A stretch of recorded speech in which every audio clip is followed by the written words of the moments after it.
सुप्रभात प्यारे विद्यार्थियों, ऑनलाइन क्लास में आपका हार्दिक स्वागत है। मैं ओम प्रकाश गोयल। आज हम लोग कक्षा 10वीं की हिंदी पुस्तक क्षितिज से सूरदास को पढ़ेंगे। ये हमारी हिंदी की पुस्तक है। यहाँ आगे हम सूरदास के परिचय को पढ़ रहे हैं। सूरदास को परिचय पढ़ने से पहले हम सूरदास के बारे में कुछ बात कर लेते हैं कि सूरदास क्या है। कृष्ण भक्त कवि सूरदास का जन्म आचार्य रामचंद्र शुक्ल के मतानुसार विक्रम संवत 1540 और तिरुभाव विक्रम संवत 1620 के आसपास हुआ। जन्म स्थान रुनुता ग्राम माना जाता है, लेकिन कुछ विद्वान दिल्ली के निकट सिंह ग्राम भी मानते हैं। सूरदास जी के पिता का नाम रामदास है। वार्ता साहित्य और भक्तमाल जैसे ग्रंथों के आधार पर इन्हें शाश्वत ब्राह्मण कहा गया है, किंतु इनके द्वारा रचित साहित्य लहरी में एक पद में स्वयं को पृथ्वीराज के अमात्य तथा राजकवि चंद्रवरदाई के वंशज ब्रह्म भट्ट मालूम होते हैं। ये गुरु वल्लभाचार्य से दीक्षित होने से पूर्व सख्य भाव की भक्ति करते थे। दास्य भाव की भक्ति करते थे, लेकिन गुरु वल्लभाचार्य से दीक्षित होने के बाद सख्य भाव में परिणत हो गए। सूरसागर इनके द्वारा रचित एक प्रामाणिक अत्युत्तम श्रेष्ठ काव्य ग्रंथ है, जो उनकी कीर्ति को अक्षय रखने के लिए पर्याप्त है। इनकी जो महत्वपूर्ण रचनाएं हैं वो 3 हैं। पहली है सूरसागर, जो सबसे महत्वपूर्ण प्रसिद्ध और इनका मार्मिक विषय है, इसमें ब्रह्मर गीत।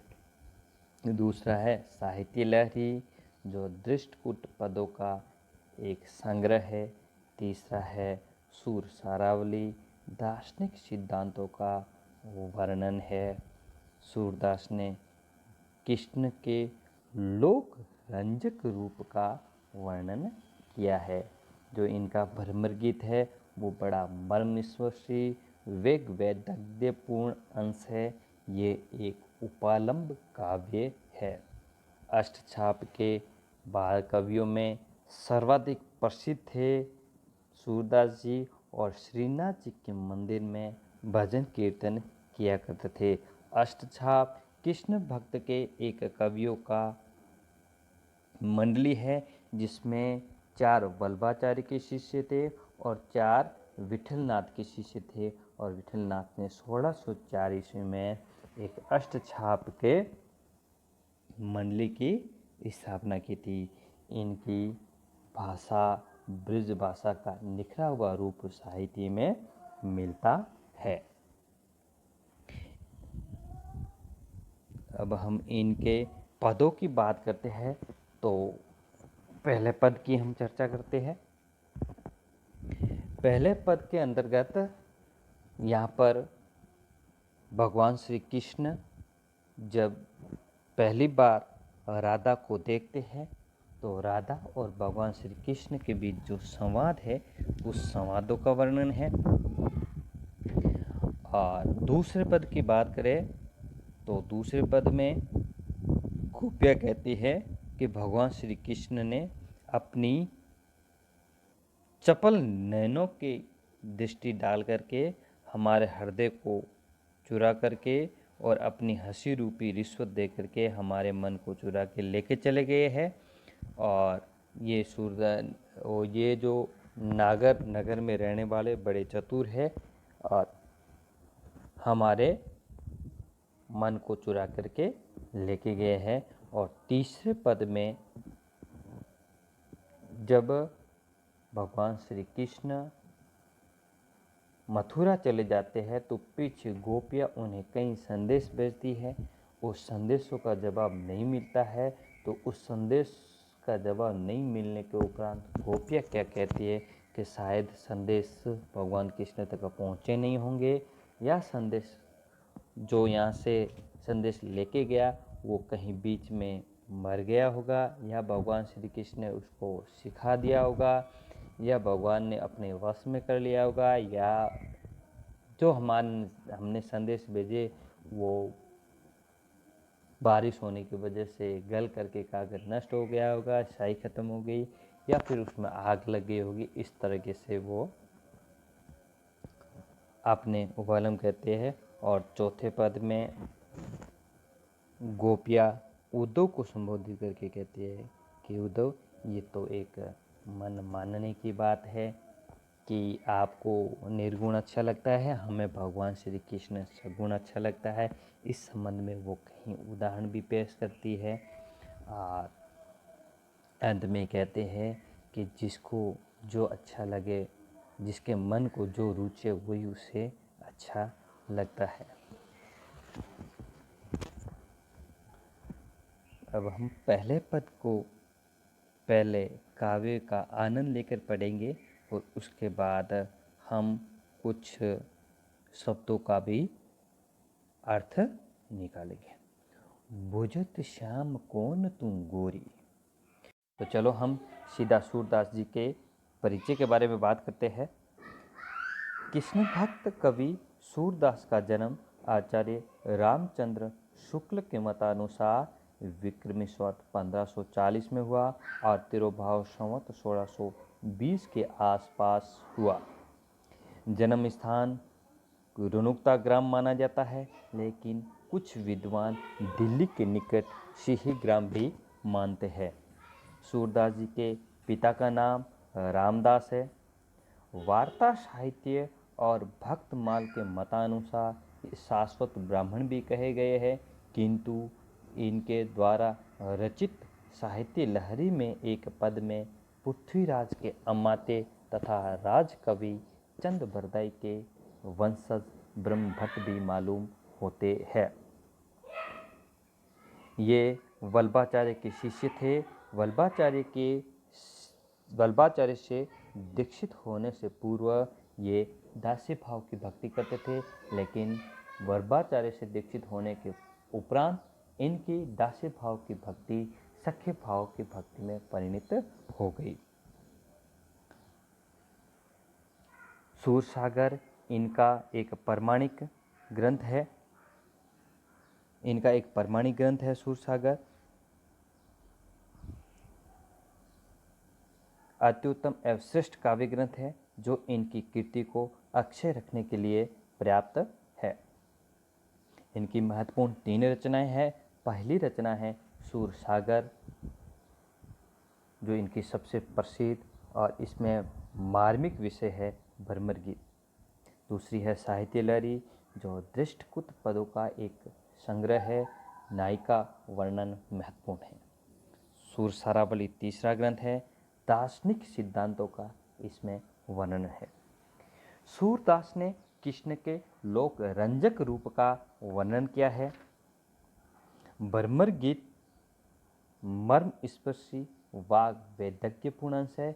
यह एक उपालंब काव्य है। उपालंब का मतलब है कि उल्हाने परक बात कही गई है। यहाँ पर श्री कृष्ण को उपालंब, श्री कृष्ण का आधार लेकर उद्धव को गोपियों का उपालंब या गोपियों का व्यंग्य किया गया है। अष्टछाप के कवियों में सर्वाधिक प्रसिद्ध थे और श्रीनाथ जी के मंदिर में भजन कीर्तन किया करते थे। इनकी भाषा ब्रज भाषा का निखरा हुआ रूप है। अब हम इनके पदों की बात करते हैं। तो हमारे पाठ्य पुस्तक में 4 पद दिए गए हैं। पहले पद की बात करते हैं। इस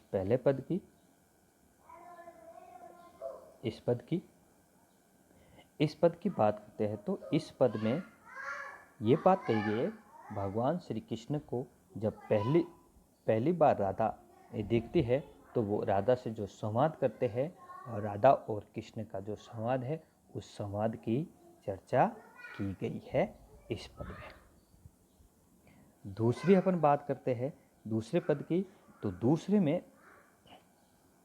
भगवान श्री कृष्ण को एक चतुर नगर में रहने वाला बताया गया है और इस दूसरे पद में भगवान श्री कृष्ण को चतुर बताया गया है।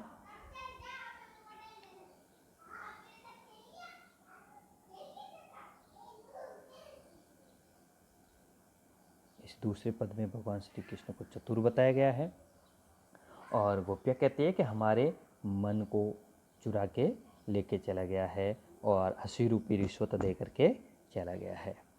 तीसरे पद की बात करते हैं तो तीसरा पद, ये तीसरा पद गलती से यहाँ पर 2 बार 3-3 लिखा गया है, यहाँ पर 4 लिखा हुआ होना चाहिए। इस तीसरे पद में जब भगवान श्री कृष्ण मधुवन मतलब मथुरा चले जाते हैं और वहाँ से किसी भी प्रकार का संदेश गोपियों को नहीं मिलता है, तो गोपियाँ यहाँ से पत्र लिखती है और पत्र का कोई जवाब नहीं आता है, तो गोपियाँ क्या सोच करके, पत्रों का जवाब नहीं मिलने के बारे में गोपियाँ क्या सोचती है, उसका इस पद में वर्णन किया गया है। अगला जो है पद चौथा, जिसमें ये कहा गया है कि हे उद्धव, ये पद है, इसमें ये महत्वपूर्ण पद है। देखो, ये पद इसलिए महत्वपूर्ण है,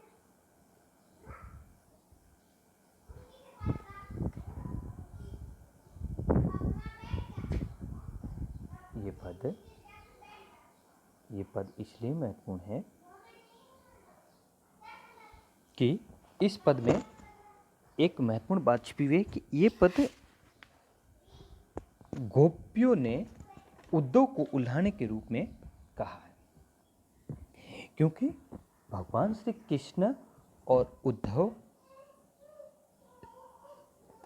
को भेजते हैं गोपियों को समझाने के लिए, क्योंकि भगवान श्री कृष्ण और उद्धव के बीच में इस दोनों बात को लेकर के बहस छिड़ती है, निर्गुण और सगुण को लेकर के। तो भगवान श्री कृष्ण उद्धव को वो पाठ पढ़ाने के लिए, उद्धव को सगुण का पाठ पढ़ाने के लिए गोपियों के पास भेजते हैं।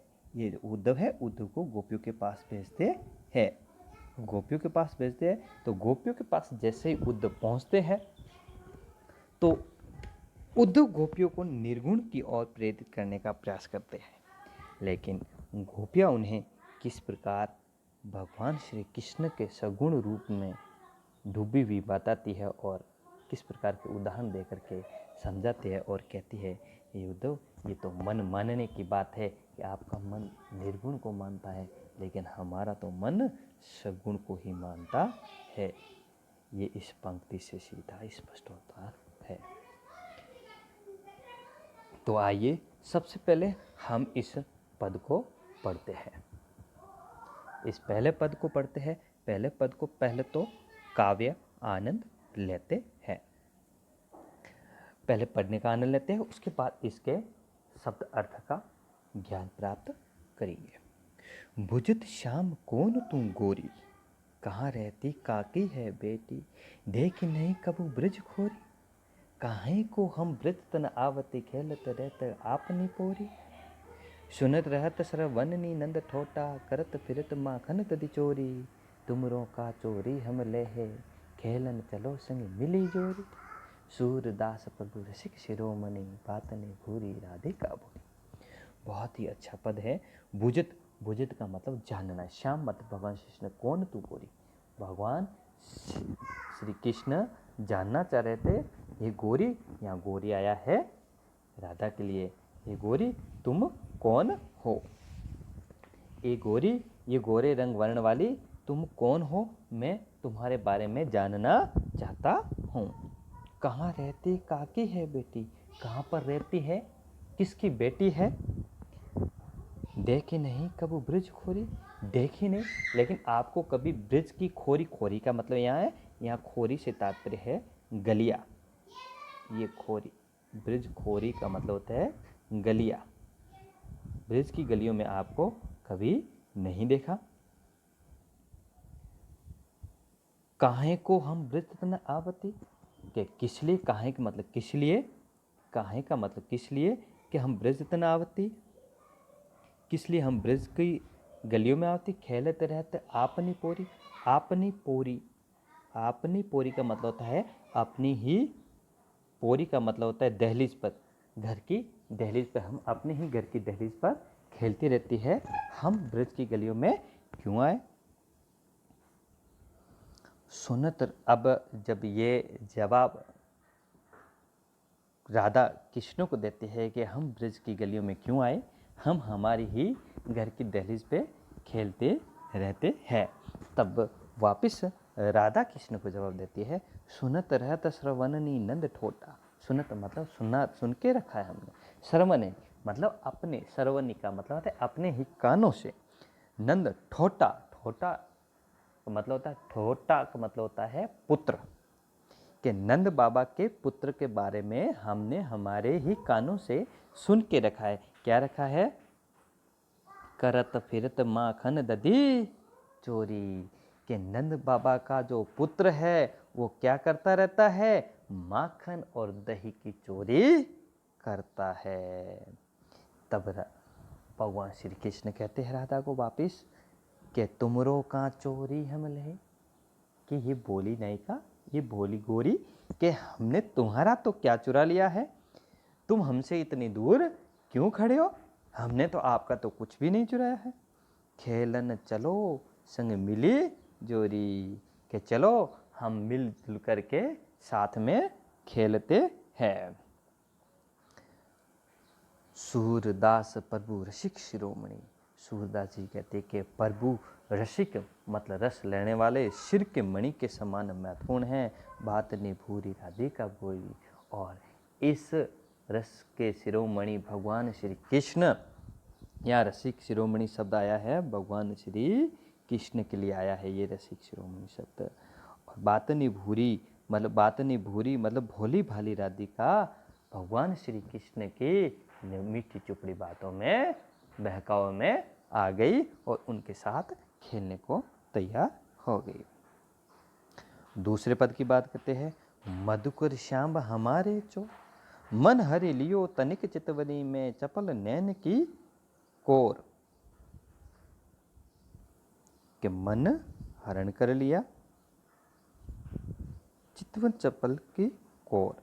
मधुकर श्याम हमारे चोर, मन हरि लियो तनिक चितवनी में चपल नैन की कोर, पकड़े हुते हृदय और अंतर प्रेम प्रतीक के जोर, गए छड़ाई तोरी सब बंधन दे गई हसनी अकोर, चौकी परी जागत निशिबीती दूत मिल्यो एक भोर, सूरदास प्रभु सरबस लूट्यो नागर नवल किशोर, कि नागर नवल किशोर ने हमारा सब कुछ लूट करके लेके चला गया और हंसी रूपी रिश्वत दे करके सब कुछ हमसे चुरा करके लेके चला गया।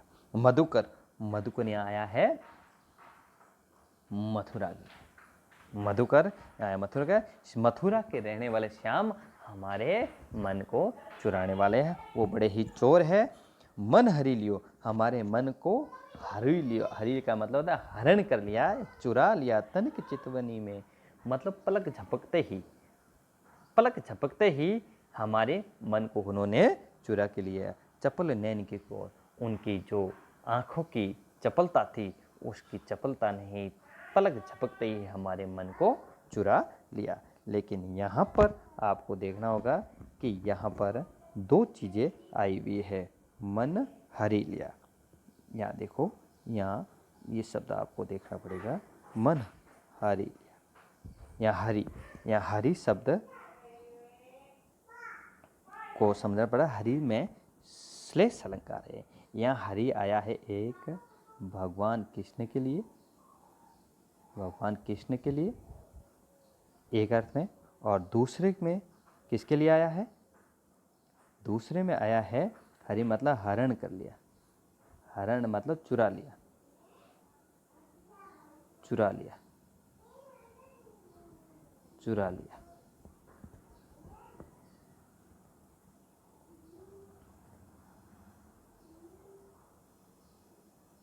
चपल नैन की कोर, पकड़े होते हर हृदय और अंतर, पकड़े होते हमने हमारे हृदय के अंतर में अंतर्गत पकड़ रखा था प्रेम प्रतीक के जोर, प्रेम की प्रीत के रूप में हमने प्रेम के प्रतीक के जोर के रूप में जोड़ करके हमने उनको अपने हृदय में बसा के रखा था। गए छुड़ाए तोरी सब बंधन, कि एक पल में पलक झपकते ही सब कुछ रिश्ते नाते तोड़ तोड़ा करके भगवान श्री कृष्ण यहाँ से मथुरा को चले गए। दे गई हंसनी अकोर, और जाते जाते हल्की सी हंसी देते हुए कहा कि मैं वापस जरूर आऊँगा, तुम चिंता क्यों करते हो।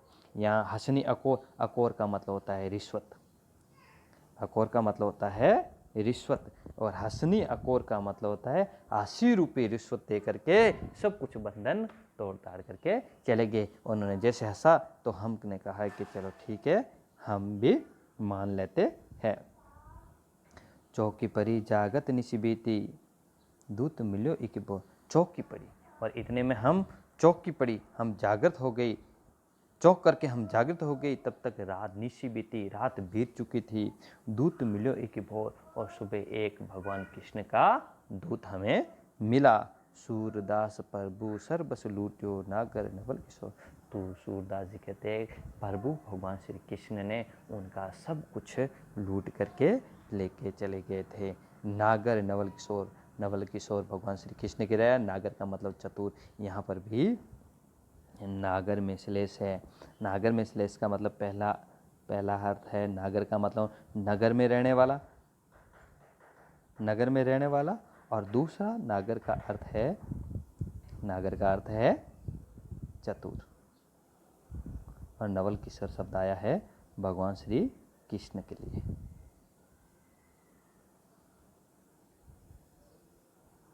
नवल किशोर आया भगवान श्री कृष्ण के लिए। तीसरे पद की अपन बात करते हैं। संदेश ने मधुबन कूप भरे, अपनों तो पटवत नहीं मोहन, हमरी फिरे न फिरे। जीते पथिक पठई मधुबन को, बहुरी न शोध करे। कह वे श्याम सिखाई पर बोधे, कह को बीच मरे। कागद गरे मेघ मसी खूटी, सरदब लागी जरे। सेवक सूर लिखन को आंधो, पलक कपाट अरे।